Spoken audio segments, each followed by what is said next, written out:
Holidays-nale, adu namma GT Holidays da. GT Holidays, South India's #1 travel brand. You know you are special when you're with GT Holidays.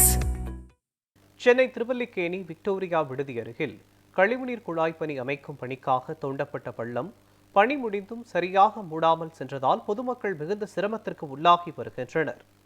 இது குறித்து நமது செய்தியாளர் அன்பழகன் வழங்கிய கூடுதல் தகவல்களை தற்போது பார்க்கலாம். சென்னை மாநகராட்சி மண்டலம் 9 வார்டு 116 விக்டோரியா விடுதி இருக்கிற ட்ரிபிள் முக்கியமான பகுதி. அருகில் மருத்துவமனை உள்ளது, ராயப்பேட்டை அரசு மருத்துவமனை உள்ளது, அதே போல் காப்பகம் உள்ளது. இந்த சாலை என்பது மிக முக்கியமான சாலை. இதில் அதிக அளவு மக்கள் செல்கிறார். அது இல்லாமல் மாணவர்கள் இருசக்கர வாகனத்தை சைக்கிள் செல்கிறாங்க.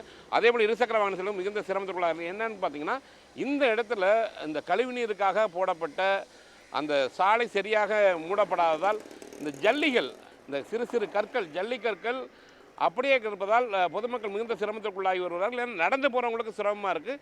அதே போல் எந்த இரு சக்கரமாகட்டும், 3 சக்கரமாகட்டும், 4 சக்கர வாகனமாகட்டும், பெரிய வாகனம் எதுவாக இருந்தாலுமே இந்த வாகனத்தில் இருக்கக்கூடிய அந்த வாகனத்தில் டயர் அந்த ஏறி அந்த கல் அருகில் இருக்க நடந்து செல்பவர்கள் மீது தெரிக்கிறது.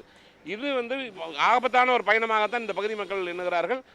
உடனடியாக அதே போல் பெருநகர குடிநீர் வழங்கல் அகற்று வாரியமாகட்டும் உடனடியாக இந்த ஜல்லிக்கற்களை சரி செய்ய வேண்டும்.